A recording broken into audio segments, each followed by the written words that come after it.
to do our early stream checklist anyways. So, oh, there he is. Is he on? Yeah, Okay. Never mind.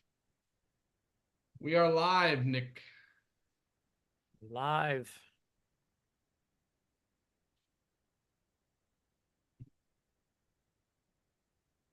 Hello, everybody.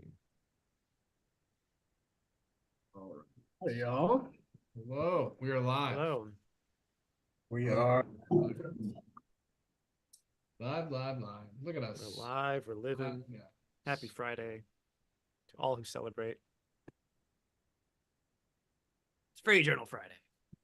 Free. All Do you think there's anyone on Earth who doesn't celebrate or doesn't adhere to like a Monday through Sunday? Well, I Like- mean, technically in Mexico, and technically in Spanish culture, it's Monday through It's Monday through Sunday versus Sunday through Monday. Yeah. Just like 7 days of the week. They have like Oh. those uncontacted tribes in the Amazon, probably. Yeah. They just view time super It's differently. every day's a different day, you know. Yeah. I mean, if no one ever They just follow the told you, passing like, of the seasons and the you know, formations of the moon, but I don't know. It's a good question. no one ever told me that today was Monday or Friday or whatever, I It would was just have just no, decided before you were born. Yeah. it was just a day. It's Yeah. not letting me pin our current live stream. What the heck? Man. Facebook. Yeah. I'm gonna go Weird. back. I'm gonna leave the page. I'm gonna come back. It's gonna be up there at the top, and then I'm gonna go ahead and hit. I can add this to my saved items, but there's no featured option here. Do you think that our featured posts do we have too many of them now? Yeah, you might have to unpin an old live stream. I can hop in there and do that.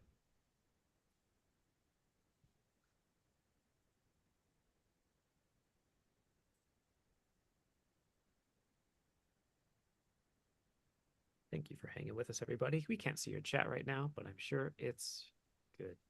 I bet you guys are so excited to be here. I bet. Um, I don't even see Ryan, our should I Facebook try yet. should we try a different overlay today, or do we feel like we haven't really gotten the juice out of this one yet? Overlay? Oh, for the chat. Yeah. It's got good juice. I like it. Penny from school is here on YouTube. Wonderful. Looks like Laura Cheyenne is pinned it here. for us. Thank you, Cheyenne. Hello. Here's my secret thought.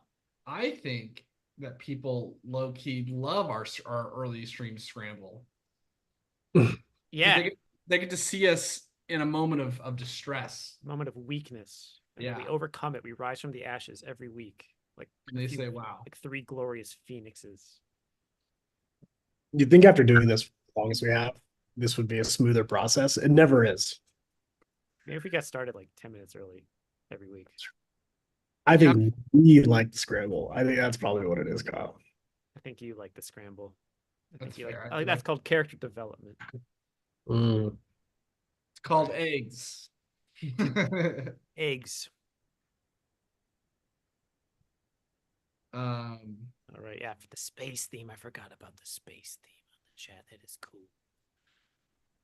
Queen loves the panic. Nova Pox, Witch of Letters. Great name, by the way. Distress is enjoyable to watch. You would say that, Witch of Letters. Huh.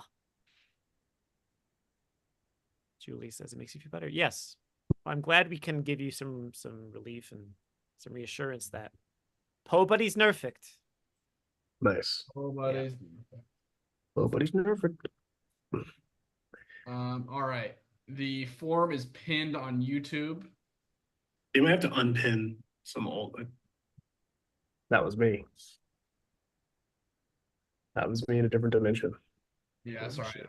We are now all pinned. Oops, You all know what? friends. We just won't notify people on Facebook in the Heroes Quarters.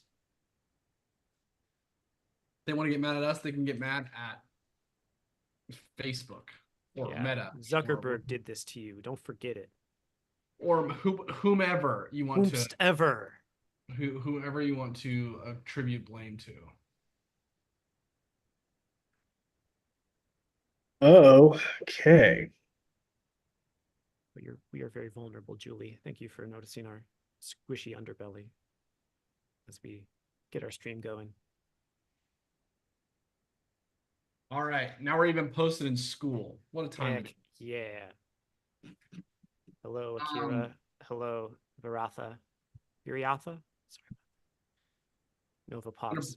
I'm gonna break the rules a little bit. I'm gonna make myself a coffee super fast. Oh my god. Okay. You know what? There's no rules. It's like Outback Steakhouse around here. No rules, just right. No rules. Is that their saying? Yeah, no rules, just right. With a blooming onion. Blooming onion. There's no laws in the Outback, mate. You can just go out there and you can just ride a kangaroo across the entire desert if you want to. I had a blooming onion for the first time when I was probably 27, 28 maybe. But my whole life, I was advertised blooming onion, and they look delicious. They look great. Yes. They really look like a crispy, deep fried, exciting kind of meal. And actually, I went to Outback Steakhouse with Kyle for this experience. And wouldn't you know, it was so disappointing. I thought it was pretty gross. And It's just like an onion ring in a different shape. That's all it is. yeah, I let my expectations get way too high. It was unrealistic. But you know. Yeah. Very alpha. Sorry about that. Welcome, Ashley, to your first feature on Friday sesh. Yes, Yeah, good to have you. Good to have you. Yes, Outback Steakhouse. Again, there's no rules over there, Nick. They can. it is the Outback after all. I saw on Twitter. I think it was yesterday. There was somebody from Australia being like, "Yeah, our cuisine is so trash. We had to make up a food that doesn't exist. The blooming onion Yeah. to represent us." You know, I'm actually fascinated by like dishes that like become popular like in the US from maybe other cultures that might not even exist in that place. Yeah. I think the one that I think pad thai, is that right? Or I might be thinking of something else. I might be thinking of like A lot of Asian foods have been Americanized, right? Like what we think of as Chinese food is from the Szechuan region originally, and then this kind of over time has become this very Americanized thing. For example, the California roll. Would you believe they don't really have those in Japan? I would not. They do not. A lot of those rolls, anything deep fried at a sushi restaurant, that's American. Except for the tempura or something, but like anything that's like cream cheese on it, they don't eat that in Japan. No. Pish posh. I don't know why I vaguely have this information in my head that there's some like Asian country, their government was like, we need better PR / like tourism. Yeah. So like we're gonna they like made their own dish. And then like immigrants came to the US and started making restaurants based on this dish. But I don't know if that's even true. I just have this weird memory of that. Sounds familiar. I feel like I've heard that story before too. I don't know what food it is though. Okay, it is pad thai. It's pad thai. Okay, so pad thai is a created dish by the Thailand government to promote nationalism. That's amazing. Wow. So maybe, hold on. Okay, that's wild. Yeah, the details are a little fuzzy, so maybe don't quote me on this. But I think there's some of the history of pad thai where it was kind of like, yeah, they made it as like for like PR, and then also as a way to just like get people to come visit. But That's I don't wild. know. I like that. So yeah. Hey, Nova Pox, good point. Americanized food also has to do with availability of produce when immigrants come here. It is true. I'm giving everyone a shot at my latte art. Looks pretty. Nice job, Kyle. I like it. Really good. Kind of a big deal when it comes to at-home latte art. People come from all across That's quite lovely. the living room to get it. Voted best barista in your apartment 9 months in a row. Yeah, dude, killing the game. So true. So it's safe to say that the real capitalism was pad thai the whole time. The real capitalism. Well, look at this. We have. Do you guys have the numbers up? How many people do you think would you guess are in the live stream right now? 10, 12, 4 million. $1. 16. Great. 16 people. Perfect split to 8 on YouTube, 8 on Facebook. The perfect Cool. split. Perfect split. Let's get more. All right, Classic. let's do this. Every single person on YouTube, go ahead and do rock, paper, scissors. Everyone on Facebook, do rock, paper, scissors, and we'll do a showdown. We'll play Red Rover. Yeah. Red Rover, Red Rover. Send Julie right over. And then you have to run across from YouTube over to Facebook and break through the line. Yeah. I will say now we're at 20. So Well, 4 people joined during that spiel. thanks for joining, everybody. Good to see you. Fantastic. So, Ryan. Yeah. I watched Brazil this morning. This was the movie you picked to watch this week. It was. It was. Have you ever seen the movie Metropolis? I sure have. Yeah. It was like a blend between Metropolis, 1984, and Walter Mitty. Yeah, that's a really good observation. That is accurate. For sure. It is very Walter Mitty. The working title of the movie actually was 1984 and a half. That was originally the script title. Yeah. Working on it.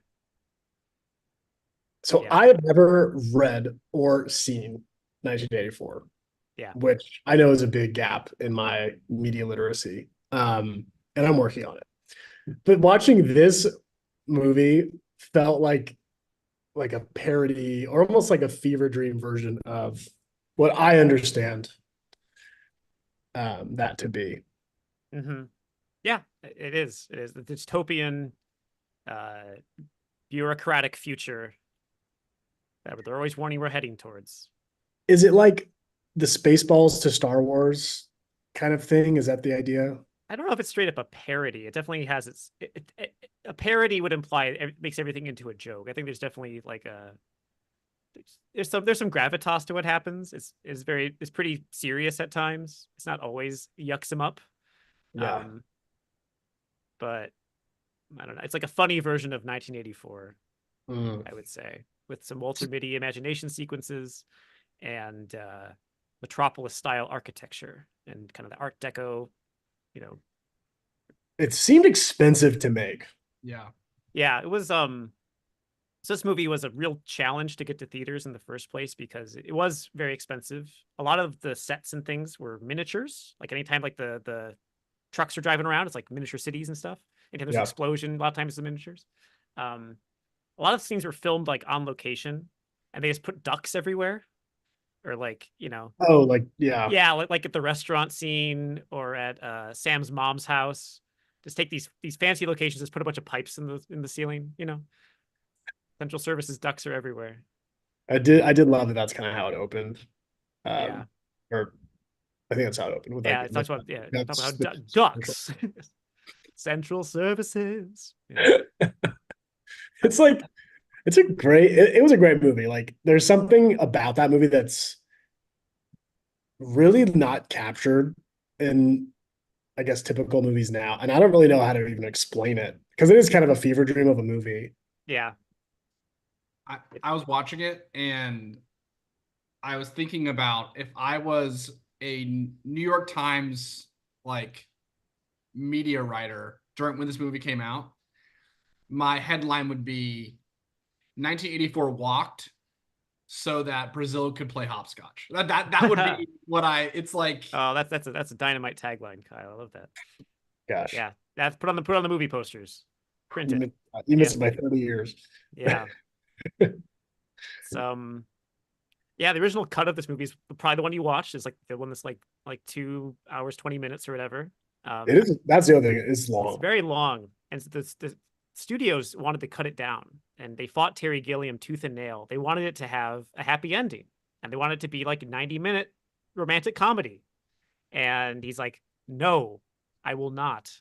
I will take my name off it. I will fight you on this. And so they actually had this very public battle between him and the movie studios when it was coming out in the newspapers, like at the time, like the showbiz papers that you would be writing for, Kyle, as a reviewer.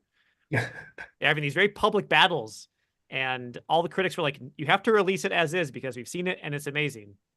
And they had a cut they made, and actually it's on. Hey, I'll grab my box copy. They have a Criterion collection version of it that comes with the edit that the studio made. It's called the Love Conquers All version. It's 90 minutes. It has a happy ending. There's scenes at the end that didn't include of Sam and Jill having a farm in like raising animals and stuff. What? Yeah. I have the box. I'll go get it's just a box. I'm not going to show you the box. But anyway, I have watched that before. It is wild how much editing you can do to make a movie have a completely different message, have a completely different story. Yeah. Because it's mostly just what they take away, right? So I was watching that movie, and towards the like middle to the end, right when the first time they go into that big chamber thing and he's sitting in that place with the chair. Yeah. I was like, X-Men needs to get sued. Like this is just Professor. It's Cerebro, yeah. Yeah, this is Cerebro. Like, yeah, it was crazy. And then I loved Tuttle. Tuttle is my favorite character in all movies. He's so cool. Yeah. Secret Robert De Niro. I literally like could not believe it because I couldn't really make out his face in the first couple scenes. He has a mask on most of the time, and yeah, he has like that balaclava, yeah. And I didn't really, and then I heard his voice. I think he was like turned away from the camera, and I was like, is this Robert De Niro? And backed up, and I was like, this is Robert De Niro, like young, like in a weird movie. Mm-hmm. This is awesome. Like he isn't on any of the posters. He's kind of a secret role, and he's very important to the story. He's a huge character. Like if that was made, even probably like 5 years, 6 years later, I'm sure he'd be, big on too expensive for it. Yeah. It's like his exits and all the scenes are so funny. The grapple hooks away, just they're so fast. He becomes a miniature all of a sudden as he zips away into the city. I did, I backed it up with the miniature, like an action figure looking. Like it's so funny. I love it. His like fever dreams that the first couple where like the building started going up. Yeah. That was such like vivid imagery. I was really happy with that part of the movie. I will say it being 2 hours, 23 minutes was a long haul. Yeah.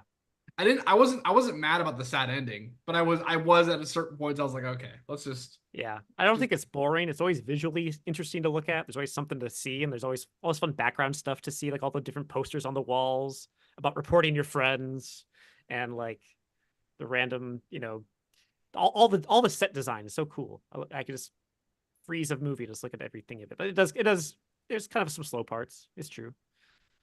Would you say that this film is like an auteur comedy? Would you say that it's like, it's something that's a very like, it's like movie people would like this, but the average person wouldn't love this? It bombed in theaters. It was not a success. It was, but critics, I mean, it has a Criterion release. It has been really well regarded by people over the years and celebrated for the story behind it of how, Terry Gilliam had to fight for his vision to be how it is. And it makes you wonder how many movies we don't have Terry Gilliam's kind of an asshole. That's kind of his thing. He's really abrasive. He's very like, stubborn. How many movies and shows have been lost because their creator wasn't as willing to stand up for their art, right? Yeah. Like how many things that we know as they are could be completely different had they had the director had a say, or the creators behind it were able to fight the studio or whatever. So I have a question about art as a whole, specifically in film. Like movies are only going to get more and more like mainstream, right? Like think about like this medium is about 100 years old. Yeah. So do you think that when you're the most famous director in the 70s, right? Do you think that most famous director is more talented than the most famous director today? Because they had to like overcome more to make great film. I mean, you could ask the same question. Like, are the Renaissance painters more talented than, a modern artist? And that all art builds on itself, right? It's all self-referential. It's all reflection of the times that they are created. It's all about context. And obviously, there's different tools available to people now than there were back then. It's a different skill set, I think. Yeah, But all human culture is just built on top of itself, right? So like, it's hard to judge talent in that way. but Filmmakers nowadays have no idea how to like probably cut film. Like if there's like a 20-something filmmaker is not going to know how to like splice film reels together, right? yeah, A guy in the 70s would, but that 70s guy is not knows much about, you know, maybe the digital editing, the special effects, the, you know, the multimedia presentation of a piece, you know. I don't know. Yeah, it's funny. Between like this movie, honestly, a lot of your recommendations, Ryan, have been older movies with a ton of just practical effects. Yeah. And like puppets and just like I try to put myself in the shoes of these directors who just have these crazy ideas or this crazy vision, and then just CGI or any kind of computer touch-ups for the most part aren't even a thought or an option in their head. And I just I do wonder, like, does it make you more creative or does it make you like less creative? And if these movies were to be made now, like Little Shop of Horrors for the first time, and it's like I just don't see them using a puppet ever. No, Like it'd be a big it would CGI be, plant, right? For the it'd be a giant CGI plant. It would be, and the whole movie would feel so different. It probably, and I would assume it'd be a lot worse. Yeah. Yeah, I think you're saying about like, I think the limitations make more people more creative. Having like some boundaries to bounce off. Yeah. It makes you really have to focus on what you can do because Mhm. you know what you can't do, right? Yeah. Nowadays, it can CGI, any visual you want to imagine, you can probably make with a computer and make it be pretty realistic, you know, because we're at that level of technology. So But, I think about Fantastic Mr. Fox when I watch a movie like this, or I watch like Little House of Horrors, right? Because that's like fully claymation, right? So that's like puppets, that's clay, that's movement, that's like really intricate storytelling. So it's obviously still capable in like the modern time. People still have vision for it. But also I think like I bet Wes Anderson's Fantastic Mr. Fox probably looks better than a claymation movie from 40 years ago, right? Yeah, I mean, you compare it to like the Rudolph the Red-Nosed Reindeer. Yeah. I love those cartoons, but you know, that's apple and oranges. Like level of technology is completely different. Yeah. So I wonder if like if you take somebody who has the like creative honesty to try to think of ways to make things real, you also utilize modern technology. If that makes better is not the right word, right? Because it's not the same. It's like, could you make something truly special with that using both those mediums? Now, Terry Gilliam, the director of this movie, Brazil, has done that. He's still making movies. He did movies in the 2000s. He's and I gotta say, I'm not sure if it's because he's older. They're not quite as good. He does a lot of CGI in some of them. Like he did the Imaginarium of Dr. Parnassus. I remember that movie. It was kind of famous because it came out before Heath Ledger died, and Heath Ledger is going to be Dr. Parnassus. They recast him with 3 different actors. And there's a lot of CGI in that one. The Brothers Grimm, remember that one having some CGI in it. Practical stuff too. He still likes practical stuff, but he merges them in ways that it's okay. But I look back at something like Time Bandits or Brazil, and I'm like, man, every frame of this has so much like work put into it, and it feels so much more real and solid, and you can feel the creativity bleeding out of it. All those little miniatures in Brazil, like Kyle was saying, like the buildings coming out of the ground, or like the samurai made of circuit boards. It's like that's just so creative, like so strange. It really is. Like, and that's what I was thinking too. Like we have all these tools now where I don't think AI has super made its way into movies quite yet, luckily, but I do think it's made its way into tons of writing rooms and throwing together these like really interesting concepts or ideas, or like I could easily see someone in a room being like, you know, circuit board samurai, and then just like having an idea. Everyone in the room's kind of like, oh, that's what you mean.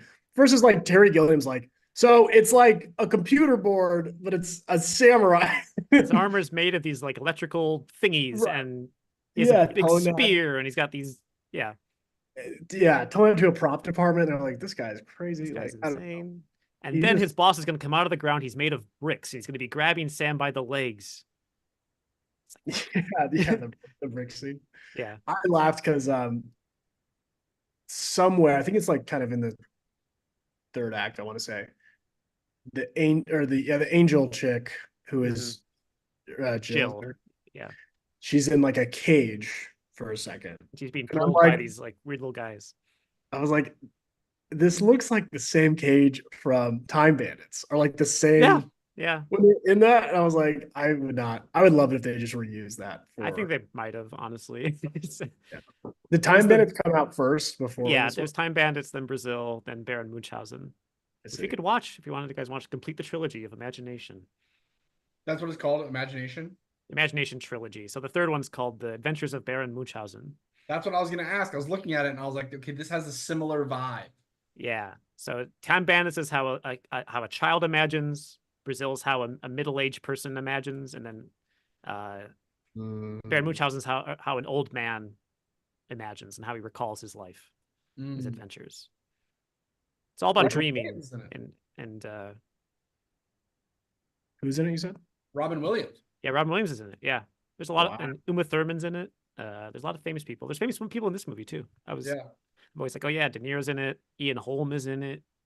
That's right. Yeah, yeah. A young Ian Holmes. Yeah. The guy from Harry Potter. I don't remember his name. Isn't it? Yeah, a Slughorn, right? Yeah. I was like, man, look at all these. I love his. I always have that line, the line that he says. He's like, "Snip, snip, slice, slice. Can you believe it?" I'm always thinking that whenever I'm like cutting vegetables or something. There are My some- little knife. I did all this.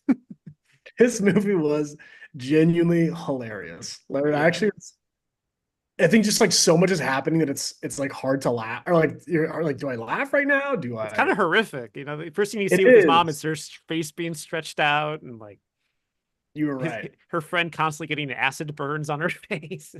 Like, When they're like when they're eating at the restaurant, yeah, just the explode, this super out of nowhere explosion, and they just keep it's eating and still- talking about these rich old ladies. Yeah, So- or when they right in the beginning they take the person, put them in the bag, they're like just like screaming. They put like the clipboard in front of her. Mhm. Initial here. Yeah. So funny. This is I think we can all speak from this from a similar perspective. It's always interesting seeing where like older actors started. Right? Like Mhm. Jonathan Pryce, right? Yeah. Like I think of him from like James Bond or other roles. And I'm like, this guy's just been around forever. Yeah. So it's interesting seeing them be like a leading role at it as like a younger person. Mhm. You know?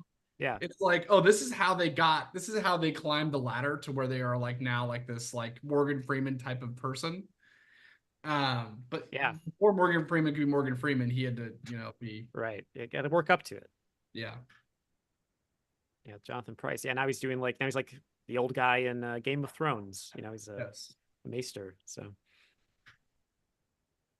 But yeah. That was a great recommendation. I know that I chose it. yeah, Okay, I'm glad you so- did. It's one of my favorite movies. I think Yeah. it's my favorite Terry Gilliam movie. I like it more than Time Bandits. Really? Yeah. Yeah. I think I would agree with you. Time Bandit, it's such a different tone, but Yeah. I don't know. I want to rewatch Brazil already because there's something about it that's just like really mysterious and inviting, Mm-hmm. silly. It's kind of horrific and Two things that got me with this movie that I thought were so funny was how his mom just kept getting younger throughout the entire yeah. Yeah. Plastic surgery. and then just the random explosions. Just Yeah. like I know. Terrorist attacks everywhere. There's Yeah. explosions in this movie. and then They're people are just like in so much pain and they're just Yeah. like continue to eat their food. So one of Nick and I's dreams was to go to Europe and like walk around Europe. I don't know why, that was one of our goals. Yeah, it's cool. And we went to this dinner in Florence, and I kid you not, it was the exact same vibe as that first restaurant they went to. Really? Like they were bringing out Gush in the same way that You got to pick a number off the menu. a Yeah. bunch of Number like 3. Between me and you. Yeah, between the number 1. Number one. Yeah. It's just a paste. I noticed Yeah. this time in this watch, in Sam's apartment, he has that same like paste in his fridge.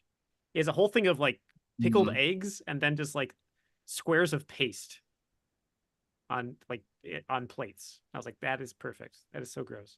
I did want to ask you guys, what is your favorite kind of like visual scene or moment in that movie? There's so much to look at. Yeah. And I did want to ask you guys, just like what's something that stuck with you? I mean, there's a lot, right? And I can start. Yeah, go ahead, Nick. Since I already have my answer. When they are, it's like right at the end when they're driving, I think to or towards the city or something. Yeah. It's like a really quick scene, and there's the billboards that are just right. They like The Or- narrow highway. Yeah. there's something about that, like I don't know. I just love that. Just claustrophobic, just getting pelted with billboard advertisements, and it's like the world is like dystopian. It's like smoking. Mhm. You know, Oh, I yeah. saw the same thing. I was gonna use that. I was gonna use my example, but I thought of it completely different from a different perspective. It's like Mm. they're so blinded by the fact they're destroying the world. Right. Yeah. It was that scene, and then also the scene in the very beginning when they're in the TVA looking office. The long hallway, and they have Yeah. all the guys stop to watch a Western. Exactly. They're all like, it's like, hey, what's on? Like, and even like their Even their boss is doing it too. Yeah. But then like their conversation is like, what's on today? It's like, oh, Casablanca. Like that is what they look forward to, is like to fake busy work. And then and I was like, that's so like modern. It's so real, right? Like that's how it is. Everyone pretending to look busy. Yeah. Even the boss is doing it. The boss is Yeah. also watching the same Western, right? Yeah. Oh, yeah. He's trying to catch him. Yeah. So Man, there's a lot of really good visuals. I love just like Sam driving his crappy little car, itty bitty like one person transport vehicle, and then the kids set it on fire, which was my favorite part. Like walks out, his car's just a blaze. It's so good. that's right. Yeah. And It the really whole movie gets dogged about having to replace it. I mean, just the whole movie being caused because a fly falls in a typewriter. Yeah. The whole thing happens because this unpredictable event, this little act of God makes this Yeah. whole insane plot happen. It's so funny. Yeah. It's like the bottle. That's just such Bottle a to tub. like, yeah, that's such a funny like thing. The guy's fixing the floor and they drop it through the hole. I don't know. That stuff like that's Yeah. just so funny to me. And they just never fix it. They never fix it. They just leave the hole. Yeah. Yeah. Oh, That was man. great. A really interesting movie. That's like the kind of movie that if you put me in a room and you're like, I need you to make the most creative movie possible, I would still never make that. Like that's how creative it is. It's like it's so out there the whole time. Mm-hmm. And also like I feel like modern cinema just doesn't care about the future as much as they cared about the future in the 80s. I think because we're in that future now, I think is the problem. But the think if 80s was a future to somebody else, right? Like yeah. I think in the 80s, these movies were kind of like a warning, don't let it get to this point. And then maybe we're kind of getting closer to that point, right? Not to say Brazil's, I'm not going to these guys like Idiocracy's a documentary, actually. But, like Brazil, there's parts of Brazil that are haven't really changed, We still have a lot of bureaucracy. We still are destroying our planet. We still have, hyper capitalism and technology to controlling our lives, like it's I don't know. Maybe that's why. I don't know.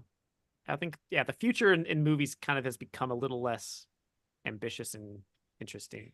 But technically this one's supposed to be like somewhere in the 20th century, right? Anywhere in the 20th century. Could be anywhere.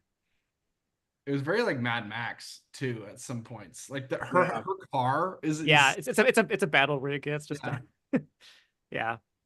It's a war rig. So there have been a few movies in the history of the world that have created like full-blown either conspiracies or even religions, right? Mm-hmm. Like there are people like that believe the Matrix is like real. Like, Yeah. And then obviously Idiocracy, this whole conspiracy about where the world's going. You're right. So it's so it like I don't know if do you think that this movie had that impact on people where they were like, this is what where the world's going? Like I'm certain of this. I think it's just like even a reflection of the time where the world was. It's just an exaggeration of it, right? Yeah. I don't think it's like a grim warning as much as it is like we're kind of there a little. If it's just push it just a little bit further, Yeah. you know. So, because it was made in the '80s in England, obviously during like the Thatcher administration, which is she was a very The Iron know, Lady. Iron Lady. Yeah, there are a lot of people very worried about the future at that point. So I do think it's interesting that she got a nickname that feels very much WWE, you know? Yeah. She got like a very like cinematic Iron Lady is a pretty sick name. The Iron Lady. Yeah, that's like a I wouldn't think you were talking about a politician if I didn't know who the Iron Lady was. Right. Yeah. I have decided I'm going to rewatch Brazil, which I think might be my first rewatch since we started Wow. Friday movie discussion. Wow. I think it just deserves a second watch. I think it sticks with you. I think I saw it the first time in college, and I think it's the same thing where I watched it, I rented it, and then I watched it like multiple times in the same weekend because I was just like, I gotta figure this movie out. Not like I said figure it out, but it's like I want to like, I don't know, something about it really vibed with me when I saw it the first time. Yeah. I love satire. Like satire's like I think that like in a book, in a movie, anything that takes like a somewhat real environment and then just pushes it to the bitter end. Yeah. I love that. Me too. I think that's fun. Now, Yeah. this is kind of a companion piece with Walter Mitty, Kyle. How do you feel it works as a companion piece to Walter Mitty? I actually think it's a fantastic companion piece. I was gonna say, watching the second time, I was like, yeah. And it was funny because I was watching it and I was thinking about your review of Walter Mitty, and I was like, you know, I could see why Ryan got stuck in is he dreaming or not dreaming, right? Mm-hmm. Because obviously the end of this movie he is dreaming until the end. Yes. And his dreams are obviously a lot more. They're more fantastical, right? They're more fantastical. Yeah. But like yeah, like that dreaming. Obviously, Walter Mitty had a happy ending. Mm-hmm. Walter Mitty is the Brazil that the producers studio wanted, yeah. Yeah. But it's a satisfying happy ending in Walter Mitty. You know? Yeah. This one wouldn't have a satisfying happy ending. I feel like it just there's no way. Yeah. Be tough. Yeah. It's worth seeking out the Love Conquers All version if you're interested, just because it is so weird to see. I do want to see that now. I'm Yeah. really intrigued because that movie is also so. You could make any story out of it because it's like you don't really know what you're believing. You don't really know why the characters are doing a lot of the things they do. And so, yeah, you could kind of switch around a few scenes and just be like, it's actually a love story or it's actually a tragedy. Right. Yeah. All a dream. It's like, it's kind of all over the place, but it's still good. Yeah. This movie does make me feel stupid because at the end when he's like running away from that mob and then he like opens the door just out of a random wall. Yeah. And I was like, he got away. And I was like, no, he didn't. He's in the back of a truck now. How'd that work? Yeah, You know that what I was trippy. Yeah. He falls through a coffin at one part. So I feel like, Yeah. you know, that's I love that. I could tell. This is my inclination. Like in the coffin that they tilted up and kind of that like all that goop falls out. all the goop kind of. I feel like they only had one shot at that. Like, and I feel like they didn't get as close as they wanted to. I think they used it twice. Like yeah, there's some like bones in the close up shot you can see, but like they goop it out. And I was the fact that like that's the end of her plastic surgery. She just got melted. Yeah. Ugh. You know, and then Sam's mom's just Jill at the end. You know, Jill with a hat with a shoe on her head. You know. Oh yeah, the shoe on. Oh god, I love it. That's the costume design. So funny. Ryan, I feel like what we should do, because we've been going on a little bit of a Terry Gilliam craze recently. Yeah. Is I think we should watch at some point before the end of the year, we should watch the last of the 3. Yeah, definitely. And then we should I want to inspire you to make a 7-day spread of the Hero's Journal through the lens of Terry Gilliam. Oh wow. Insane 7-day spread, and we just give it away as a PDF. That'd be pretty cool. Yeah. I'm down. I love Terry Gilliam. So Just try to make as trippy of a 7-day spread as possible. Give Yeah. away for free. And then we can also test out some of those little adjustments we've been trying to make. So Oh, that's true. It could be good. it could be a play test kind of thing. I Yeah. like that. Little Terry Gilliam play test. Yeah. You know, on the topic of daily pages, we announced this a few weeks ago, but we are on our next storyline for the Heroes Journal. That's all Yeah. I've said so far. We are. You know, between like Walter Mitty and Brazil and maybe the nature of the storyline that we're working on, trying to not give away anything. Yeah. I do think we should maybe put like a dream sequence in this one. I don't want to. Uh-oh. Did I freeze? Briefly, but we can still hear you. Sorry. I don't know. I just want to float that idea. Throw in a little crazy little dream sequence somewhere. I don't know when or where, but I just like this idea of the world gets all like funky. You're like, is this real? Is this not real? And then maybe you like wakes up in the chapter reflection page. Yeah. And, oh, that's the dream. I don't know. I think that would be kind of a funny. Yeah, we've discussed having like kind of a fuzzy dream logic to some of the things that happen in this next storyline. So I think keeping that spirit alive it's going to be part of it. Yeah. Keeping it dreamy. Very said, I've only used mine for 3 days, but y'all got me for life. Lol. Welcome. Yeah, first of all, welcome. And I believe it's Viriatha. Penny. I believe Penny is the name. Yeah, this is Viriatha Cordova, which is a very cool name. It's also, but I'm going to say Penny for now. Penny, I want to hear why it hooked you, why it got your attention, how you heard about it, and yeah, why you're I guess you're a lifer. While Penny's doing that, I have a question for you guys. Yeah. Could we cancel out the art and then talk about the addition that we've been looking around, just getting general feedback on what people think about the addition to the page that we have? Oh, you mean like outside the storyline, just talking about our the additional. You can do that. Yeah. Just do the blank page with and then while you do that, while you pull that up, Ryan, I will start to get the wheel of names going, and then we'll start bragging. So we'll go. Okay. Yeah, I can show you the layout. I think there's still gonna be actually, I can probably clear some stuff out or block it off. Let me make a censored version of it. Just give me a sec. I also think we could just talk about discuss it, maybe. Yeah, I don't know if we need a visual representation necessarily, but people want to see. I want to hear people's thoughts about where it is. Okay. Yeah. Let me I'm gonna put some censor bars on here. Also, before the end today, before I forget, if you guys wanted to, I'd add some more questions to my super challenging Heroes Journal quiz. So. Wait, we got to do that. We got to do that. All right.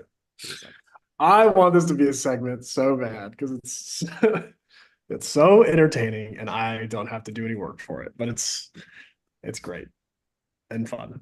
Yeah. I am going to read Penny's message back to our question. Penny said, "I've been posting on the forums in our school, but I'm making actual monster pages for challenges, maps for my errands in a magic school, and spells to describe strategies I use to combat the monsters, aka gaming my life," which I think is so cool. That's amazing. So cool. Glad to hear it. All right, I can show you the censored page. Let me share my screen. Yeah. Okay. All right. Give me a moment, please. Yeah, hopefully Ryan. There we go. Share. All right. So this is our rough layout of our daily page with some beautiful black censor bars to kind of hide the theming a little bit because I don't want you guys to know yet. Secrets. But you might notice on our page, we've added to the top right corner of the Seize the Day box habit symbols. So this is a carryover from our Heroes Planner. If you've used that, we have you every week, you set what your habits are going to be. And you, on every page, every day of the week, rather, there are little symbols for you to color in.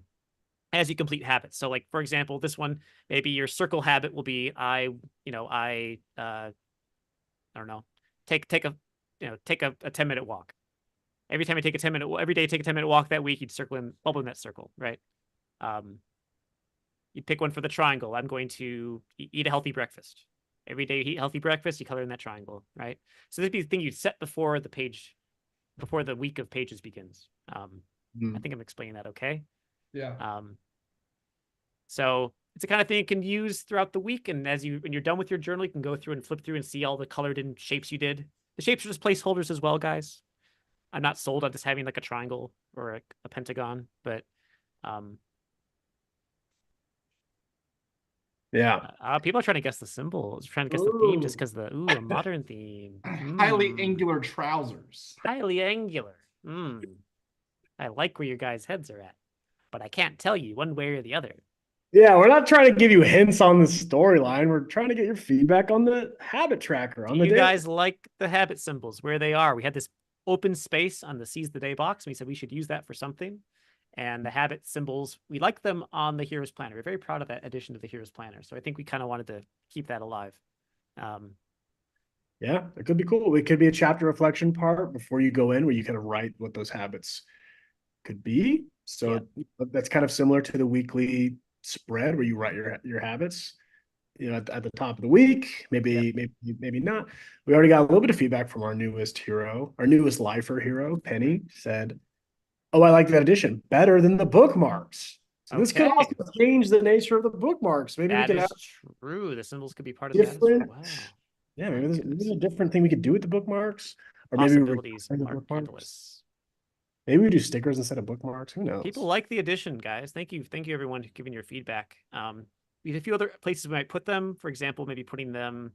Maybe do I have the layers? I'm gonna stop sharing just in case I share the wrong layer. 1 second. Cool. Yeah, that'd be the craziest beans of all time. Oh my god! Can you believe that? Can you imagine? We're not ready to quite show you guys the storyline, but it will come pretty soon. And I know Ryan said this, but just to reiterate, the symbols that you guys saw, those won't be the final symbols. They could be. I guess they could be. Yeah, I guess they could be. I don't have the different layers saved. Anyway, we thought about putting them where we usually have the schedule. We had a few different ideas of where to put them, but it seems like people are on board. Yes. If there are any really strong opinions on where those 5 habits should go on the page, then please drop them in the Heroes Quarters or drop them in school or even shoot us an email because we do want to hear. This is the easiest time for us to make that adjustment. And, obviously, if it goes over well, we'll probably update all the other storylines over a period of time with this new technology. Yes. This new tech that we've come out with some new tech, a new meta in the Heroes Journal. Lynn said over by the bottom of the notes section, and then Melanie said by the gratitudes list. There's a lot of areas they could fit. It's just a matter of how they'll fit in with our art and things like that. So, yeah. Give us 3 options and run a poll. Not a bad idea. We might do that as we get further in. But Kara just dropped an opinion that we actually I think we all came to the same conclusion. Kara said it makes sense in the box, the Seize the Day box, where the Eat the Frog is, because those are all daily tasks. And so that's kind of what I was thinking too, but we're open to suggestions. But Melanie advocated for the vertical. We had talked I did have the vertical as one of my ideas. I didn't save it, but I do have that version. We thought about putting it at the bottom of the schedule or at the top of the schedule. Because that's how it is in the planner. So it's kind of like, I think we have some work to do on it. I think we're going to probably share our progress as it goes. Thank you for your feedback, everybody. This is very helpful. We may even create a working version of it in a PDF that you can play with. To see how you guys feel about it. When we do our week of Terry Gilliam pages. Oh yeah. We can test it out. So Lynn said, I think you need the circle habit hero tracker in the front. That's a cool thing we made a long time ago that we haven't really used since. That is a cool thing. It never really made it past, I think, like Quarantine Quest, I want to say. But send it out as a separate PDF file, I'm pretty sure. It was never like in an actual printed product. That's what it was. But we had a thing you could print out yourself at home. Yeah, now that we're kind of more open to the habit tracking on the daily page, maybe there is kind of a page you flip to sort of maybe to the end, but you could kind of like tally up Yeah. your habit something throughout the whole journey. That could be kind of fun. Okay, guys, I cracked. I'm gonna tell them what the storyline is. Kyle, no. It's Miami Vice. We're doing it. Oh, We're he finally got doing it. it. It's finally happening. You heard it No. here first. Now it has to happen. Kyle, what have you done? What have you done? Otherwise, it's fake He's advertising. lying. He's lying. So now we know what it's not. That's one of the things it's not, which is great. It narrows it down quite a bit. I do want to hear. I mean, I want to hear some guesses as to what you guys think the next storyline could be. Yeah. I'm not even going to tell you if you're right or not. We'll just listen and say, interesting. Interesting. Unless you say Miami Vice, then I will tell you. And that you're wrong. Then you nailed it. Nah, you nailed it. Cool. Well, Very well, beautiful. The Buffverse. It's you guys the want Buff- some really tough questions? I have 4 new ones if you guys want to. Oh yeah. Yeah. While the cool answers are filling in. Yeah. All right. We're gonna do Heroes Journal trivia Ultimate Brain Challenge of the week. You ready for this? and brag o'clock. Excuse my balloons, and then we're gonna give away a free journal. That's our plan. Sea Voyage, good guess. Cthulhu, good guess. Yeah. Traveler, space, Time travel, superhero. These are great ideas. fantasy horror, good guess. Sherlock Holmes, mystery Pokemon, solving, good guess. Pirates, Time travel, these are fantasy horror, Pokemon, mystery solving. Sea Voyage. Oh, it's kind of fun. Great answers. Great answers. I love all these answers. You guys are You guys are good. You guys are in our, The answer is we're making all of them. All these are going to be in end there. of the world. world journal. That's bleak. That is bleak. All right. So last week we did these questions. I made some tough questions. We answered 4 of them last week. See if you can remember the answers Let's go through them real quick. First few. Where do these critters live? Windy Wood Forest, Wildwood Forest, Wonderwood Forest, Windley Forest. It's Wildwood Forest. You guys know it. Show me Wildwood. What's you riding on? Go the Snoot. Obviously, the Snoot. Now he's the Snoot. What species is the headmaster of Astoria Magic Academy? It's a Mm. Tortoise. Tortoise. What's this setting called? Why, it's the Extreme Food Challenge, my boy. Now we have some new questions. I try to pick one from each storyline because that's how I did last time. So, Here we question go. number 1: what treasure does you get from the Temple of the Tortoise in the Dauntless Dunes? Ooh. Historia Isordia, the armor of the hero, staff of the Tortoise, or the map of merit. What does you recover from the pyramid? There are 4 treasures here that all appear in the Legend of Astoria storyline. Which I know. one does you recover? I actually am not sure. That's why I picked it. This one I is think I know, but okay. So Benny Bunch says Map. map. Lynn says Okay. armor. Any other guesses?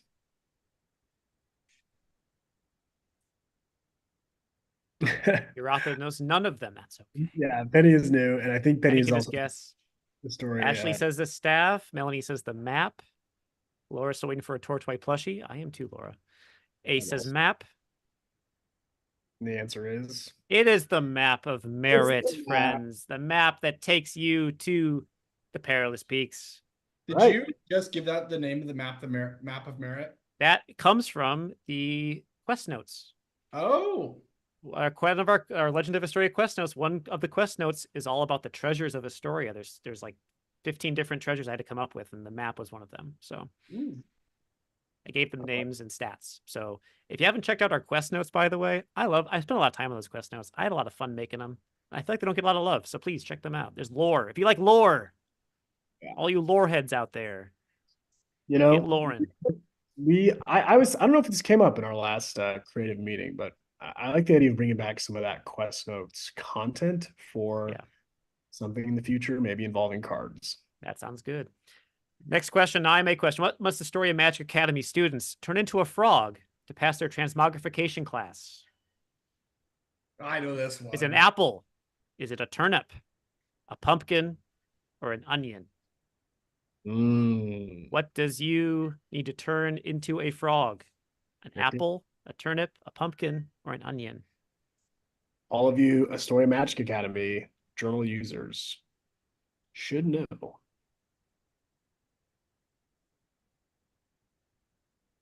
I prefer data to lore, but only in a Trek sense. That's a good answer. Your author says turnip. Turnip. Turnip. I see a couple. Natasha says turnip. Ace says turnip. Bonnie says turnip. We've All got right. I think turnip. I think it's an easy one, maybe. It's a turnip. It's a turnip. The whole joke It- is that they turnip into something. That was my. Hey. Hey. All right. Why is it a turnip, Ryan? Why do we? Because I think it's funny. I don't know. I mean, Oh. a turnip into Oh, something. because it's transmogrification. Transmogrification. Yeah, it's a turnmogrification. I don't know, guys. I just thought that was cool. Now I want to throw this out there because I am eternally proud of this Easter egg in the Astoria Magic Academy journal. If you go to the page, I believe it's right before the third act. In this Astoria Magic Academy journal, you go to the section where you has to turn A turnip into a frog. your frog. For those people who use the Heroes Journal, you'll know there's a frog on every single daily page in the to-do list. For I think 1 or 2 daily pages, there's a moment where once you finally succeeds, changes the turnip into the frog, on the actual page in the seize the day place, the eat the frog turns into a turnip. Yep.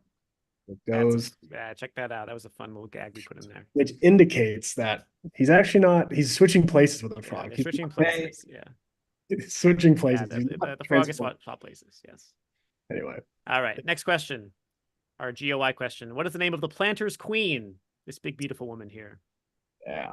Queen Florestina, Queen Plantala, Queen Leafarina, Queen Chlorophylla. What is the name of the planter queen? Also, this picture is awesome. That's from our tote bag. Yeah. I know. But We need I to like reprint the it. green background. Yeah. Queen Florestina, Queen Plantala, Queen Leafarina, Queen Chlorophylla. What do you got? What you got? I'll zoom in if you can't see the names. You want to type them in. I want this. I want to reprint this tote bag. I think. I think still we- use it. I still my regular tote bag. all my Car, the name for plushie or friends- planty fasciitis. Is that what? My friends have taken all my Heroes Journal tote bags. They adore them. They're like, this is awesome. I'm taking it. Bonnie says Florentina. We have Chlorophylla. Florestina. You know? This one seems to be a bit more of a mixed bag. No It's pun intended. challenging. Mixed bag. This is another fun fact about this character is they are a part of the first ever love story in any Yeah. Here's journal Journal. product. Yeah, with Booster the Bold. romantic love story. I do think that Romantic. It's kind of Chlorophylla. All right. This is for the real heads, apparently. This is kind of a deep cut. It's Queen Florestina. Queen Florestina is the name of the planter's queen. Chlorophylla is a good name. I came up with that while I was coming up with the quiz, and I was like, that's a really good name. I should use that for something.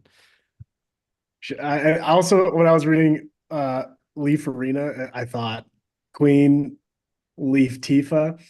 That's really good too. I thought really Queen funky. Lou Ferrigno. Oh, I didn't think that at all, but I like that a He's lot. green. All right. Anyway. One more question.